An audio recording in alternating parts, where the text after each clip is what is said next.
اس وقت حضور نے ہجرت فرمائی تھی، اسی وقت کی بات ہے جب آپ نے ہجرت فرمائی تھی۔ کتابوں کے مطابق اس کی تاریخ اپریل 614، میں غلط نہیں کہنا چاہتی، اس کی تاریخ اپریل 614 بتائی جاتی ہے۔ اور مسلمانوں کو افریقہ کا ایک ملک حبشہ نام تھا، وہاں شفٹ کیا جا رہا تھا، وہاں جانے کا حکم دیا گیا۔ وہاں کا عیسائی بادشاہ نہایت نرم دل تھا، جسے نجاشی کہا جاتا ہے، جس کا نام نجاشی تھا۔ اور پہلی ہجرت کے 18 ماہ بعد حضور کے حکم سے 86 مرد اور 17 عورتوں نے حبشہ ہجرت فرم کی۔ اس وقت حضرت جعفر رحمۃ اللہ علیہ مسلمانوں کی سرپرستی کر کے ہجرت کرواتے تھے وہاں حبشہ کو، اور حضرت جعفر کو نجاشی یعنی کہ حبشہ کے بادشاہ نے ایک دن استفسار کیا اور پوچھا کہ حضور پر کیا آیت نازل ہوتی ہے، کیا آیت نازل ہوئی ہے۔ دریافت کرنے پر حضرت جعفر نے سورہ مریم کی آیتیں سنائی، سورہ مریم کی آیتیں سنائی۔ نجاشی کے آنسو نکل پڑے۔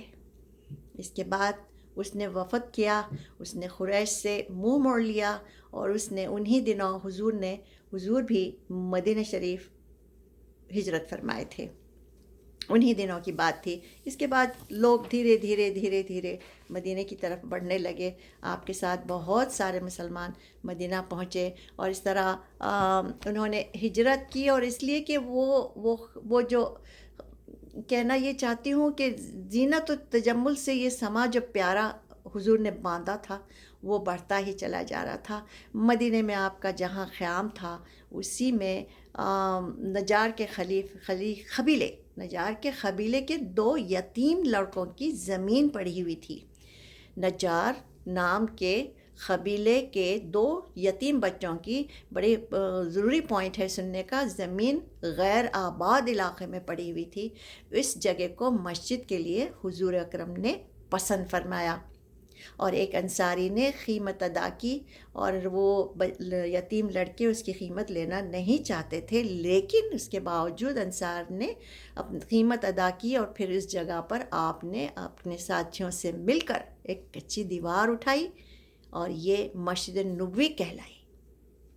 آج مسجد نبوی اتنی خوبصورت لگتی ہے، مسجد نبوی کہلائی، جس کے صحن میں ایک چبوترا بنایا گیا جس کو صفا کہا جاتا ہے، اور یہ مسلمان کے لیے بہترین مقام تھا جہاں وہ ٹھہر سکتے تھے، اور اس کی چھت کھجور کے پتوں سے سجائی گئی تھی، بنائی گئی تھی، اور امن و امان نہیں تھا، پھر بھی 4 رکعت نماز وہاں ادا کی گئی۔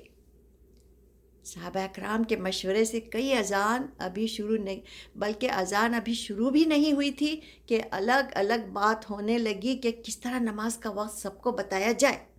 اس وقت نہ نقارہ تھا، نہ شنک تھی، نہ سیپی تھی، نہ کسی سے بات کریں، کیسے بتایا جائے۔ حضرت عبداللہ بن زید کو خواب میں اذان و اقامت بتائی گئی، آپ کے خواب میں آئے، پہلی بار ہوا۔ پھر حضرت عمر اور حضرت ابو بکر رحمۃ اللہ علیہ کو بھی ایسا ہی خواب ہوا۔ خواب میں کہا گیا کلمات اذان حضرت بلال رحمۃ اللہ علیہ کو مقرر کیا جائے، اور حضور نے پھر اس بات کا حکم صادر فرمایا۔ اسلام کی تبلیغ میں قدم قدم پر ایک ایک مشکل کا سامنا، لڑائی، جنگ، کیا کیا نہ ہوا۔ جن لڑائیوں میں حضور خود تشریف لے گئے وہ غزوہ کہلاتے ہیں، اور وہ جملہ 23 غزوے ہیں، اور 43 سریہ ہے جس میں آپ شریک نہیں تھے، اور صرف صحابہ اکرام کو بھیجا گیا تھا، وہ 43 تھے اور یہ 23 تھے۔ اگلے سیشن میں ہم ان کا ذکر کریں گے جو 23 غزوے کیسے کس طرح سے، کون سے مقامات پر، اور آپ نے کیا کیا مشکلات نہیں جھیلے اس سلسلے کے۔ اور میں یہ کہوں گی کہ حضور محمد صلی اللہ علیہ وسلم پیس بی آن ہم، نہ کوئی ہے نہ کوئی ہوگا، نہ کوئی ہے نہ کوئی ہوگا بنی نبی کے جیسا جمال والا، نہ کوئی ہے نہ ہوگا نبی کے جیسا جمال والا، جو دشمنوں کو بھی کہہ دے بھائی، جو دشمنوں کو بھی کہہ دے بھائی، ہے کوئی ایسا وقار والا؟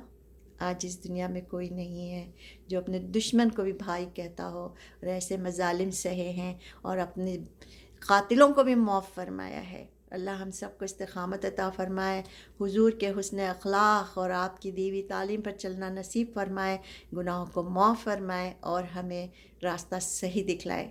آمین ثم آمین۔ آپ سب کے سماعت فرمانے کا بہت بہت شکریہ۔